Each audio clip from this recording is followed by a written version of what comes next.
Ladies and gentlemen, welcome back to the other side of the corner. Welcome to your latest Chelsea transfer news. Look, it's inevitable. Ladies and gentlemen, Garnacho to Chelsea Football Club is inevitable. Whether we like it or not, how much we pray, put our two hands together, how much we, ask for forgiveness to the Almighty. Look, I think this is going to happen. Lots of publications, news outlets, big time transfer gurus out there are consistently linking us with Garnacho. Fabrizio Romano is on a regular saying, watch this space in regards to Garnacho. And there's multiple other Man United sources as well that's talking about it. Look, I've come to a situation, I've succumbed to this situation that, you know what, it's going to happen. I've got to accept it. This is all we can do. We can sit here, moan and be upset all day long, but there comes a point where you're just going to have to accept what is going to happen. And I've maintained this. I've always had a feeling that we're going to get Garnacho, and it seems like we're going to do that. And I've always stated as well, it's not just Xavi Simons. We're definitely going to go for Garnacho as well, because it looks like a market opportunity. And that will mean, I think, the likes of Nicholas Jackson 100% will have to leave. I know it's not like for like transfer, but I feel like there's no space for Nicholas Jackson. So we're going to talk about all of this. We're going to talk about Jorrel, Hato, ladies and gentlemen. Apparently that is getting closer and closer. Some people are laughing about it. The talk is so advanced. If it's this advanced, we might as well be inside them. Do you know what I mean? That kind of nonsense and that kind of jokes are happening. Look, I still fully believe double Dutch, Jorrel, Hato, Xavi Simons is going to happen. It's just a matter of time now. I'm not going to put any time frame, 24 hours, 48 hours, this, that, the other nonsense. It's going to happen. Hopefully it happens before the preseason starts, which is in about, just a bit more than a week, where we start playing Leverkusen and AC Milan and so on and so forth. And then in about just had over 2 weeks' time, the new season is starting. So we've got lots of those news to go through. Let's have a look at this. Let's have a look at this, ladies and gentlemen. Coming from Fabrizio Romano on DAZN, Chelsea want both Garnacho and Simons. So we want both. We want both Garnacho and Simons, not one or the other. That's what a lot of people were saying previously. This is what I've always said. Garnacho, I think, is going to happen, even with Simons being in the building. There is a concrete possibility that Chelsea sign both. For Garnacho, it is something for later in the window. And look, it may be down the track later in the window. I just hope, please, Aston Villa, do us a favor if you can. I don't know whether if Newcastle getting rejected left, right, and center, maybe go for Garnacho if you can. I don't know whether they need him. Well, we don't need him, and we're still going for him. A lot of people are saying maybe he's backup for Gittins. I'm not even sure if Gittins is always going to start. Do you know what I mean? Like, Gittins himself is probably going to be a backup to a certain degree, and then having a backup for Gittins, I think it doesn't make sense. But what does make sense, ladies and gentlemen, in this situation, we're going to look at other news related to this transfer saga, is that Garnacho is definitely a market opportunity. We're potentially going to get Garnacho for about £35 million. I feel that's, good amount of profit for Man United, and they can go and do whatever they want to do with that. There seems to be a business relationship with us and Man United as well, with Mason Mount there. Maybe we might send Nicholas Jackson there as well. Who knows? Jackson is definitely linked with Man United. This is the honest truth. Fabrizio Romano once again talking about this on a regular basis. So there is a market opportunity with Garnacho. He's young. These are the positives that I'm looking at. I'm not even going to talk about the negatives. The only one negative that I will talk about, I'll share very, very soon. I'm just going to say, look, he's young.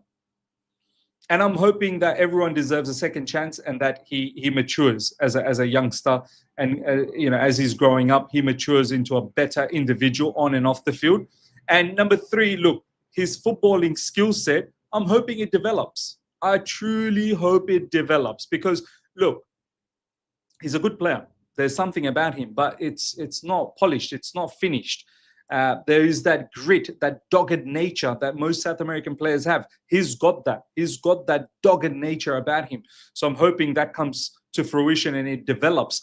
The one thing that I'm really banking on is Enzo Fernandez. I'm hoping Enzo Fernandez, with the kind of role model Enzo Fernandez has become at Chelsea Football Club, and the way Enzo Fernandez has grown into a bit of a leader, not just a bit of a leader, a proper leader at Chelsea Football Club. I'm hoping that he can guide someone like Garnacho. I'm hoping that he can put his arm around Garnacho and say, hey, let's focus, let's work hard, and let's build something good together.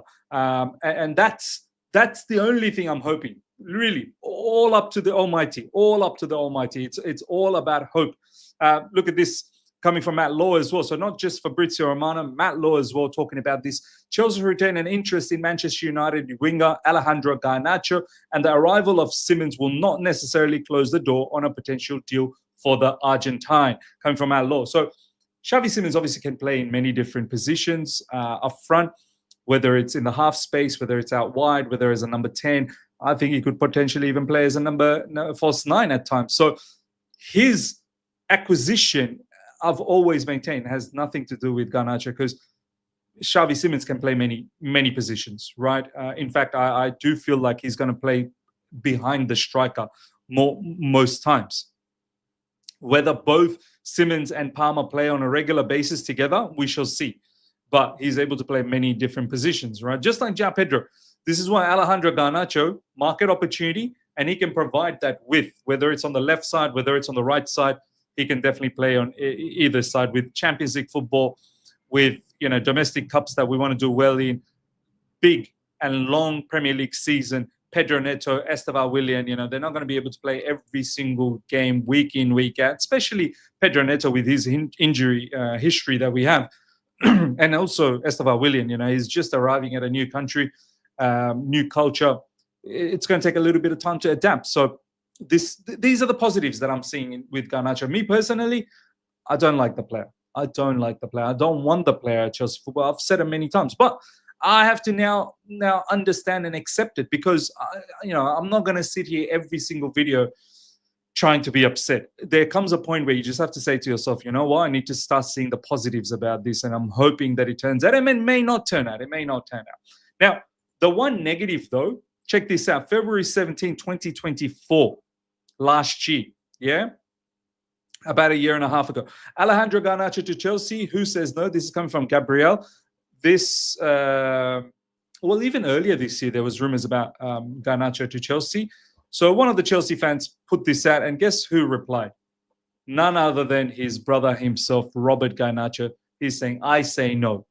This is the biggest negative. I mean, there's a lot of negatives towards Garnacho. As I said, I'm not going to sit here and talk, non-stop about that. But the one major negative is, ladies and gentlemen, is this one. I say no. Roberto Garnacho, ladies and gentlemen, is a problem. His brother is a genuine problem to himself.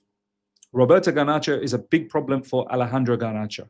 And I just hope, just like his brother needs to, just like Alejandro Garnacho needs to mature and develop and become a better adult, I suppose, his brother as well needs to mature and become a better adult. Because I'll tell you what, if he does all of these nonsense, once his brother, if he does, I think it's inevitable that Alejandro Garnacho joins. Once his brother joins Chelsea Football Club, I hope Roberto Garnacho, I'm telling you right now, you better keep your mouth shut, because the Chelsea fan base ain't going to tolerate your nonsense. You're going to be dragged. You're going to be mudded. You're going to feel the pain and you will suffer. So keep it on the low. Don't be too boisterous. Don't go out there and comment nonsense stuff, and don't create controversy. We get controversy on a regular anyway. We don't need you to cook up stuff. Next season, big season in the Premier League, big season in the Champions League. We return back after a couple of seasons of not being in the Champions League. We don't want drama. Our team is on the cusp of doing something great. Our team is on the right trajectory. I don't need this brother to do nonsense and derail our situation. So that's the only thing that I'll say. Ladies and gentlemen, let me know your thoughts. Do you think Alejandro Garnacho to Chelsea Football Club, is it inevitable? Let me know your thoughts. Now, next up, ladies and gentlemen, coming from David Ornstein, who makes us all nice and horny on a regular. This is what he said earlier on today, ladies and gentlemen. Chelsea closing in on a deal to sign Jorrel, Hato from Ajax. Agreement between Chelsea, Ajax yet to be reached, but getting nearer. compromise expected in coming days in the price above 40 million, which is approximately about 35 million, which I think is the right price for Jorrel Hato. Personal terms in place for 19-year-old Netherlands defender. Once again, young player, talented player, plenty of time. Is not the complete package. He is going to be a backup to Cucurella. He will definitely get game time and he will definitely have an impact. But he will get the time to adapt. So it's perfect. 35 million pounds, if that's the price tag, that will be sensational. Young talent, lots of potential, and the type of experience for young player that I absolutely admire. I absolutely like. He's got a lot of minutes. I think nearly 5,000 minutes played last season itself. So, and that's also in the Champions League and in Dutch Eredivisie. So I don't mind this. Hopefully we see the here we go very, very soon. We need it. This was a necessity. We needed a backup for Cucurella. And look, down the track, we don't know. Like, you know, obviously Cucurella is going to be part of the upcoming season, no doubt. After that, we'll have 2 more years left of Cucurella in his contract, and he is nearer to that 30-year-old mark. So what happens with the future of Cucurella down the track? We need to make sure we have someone ready to go who can play LCB, who can play CB, who can play left back, who can probably bomb forward as well. Pretty much what Marc Cucurella does, we want to see Jorrel Hato, doing that and more in the future. Takes over from Cucurella and makes that his position for years to come. I think that'll be sensational. But obviously, for the time being, for the upcoming near future, Cucurella is the man. Next up, ladies and gentlemen, Chelsea closing in on a deal for Hato. Compromise on a fee expected in coming days above 34.8 million fee, as we've just said about David Ornstein. And this is in regards to Xavi Simons. Total confidence from Chelsea to sign both Hato and Simons. Hato deal closed. Talks for Simons ongoing, coming from Fabrizio Romano. And Fabrizio Romano has been saying this is close. Simons to Chelsea is very, very close. I don't think Bayern are interested at the moment. They've got Luis Diaz. I don't think Arsenal are interested because they're focusing on Eze.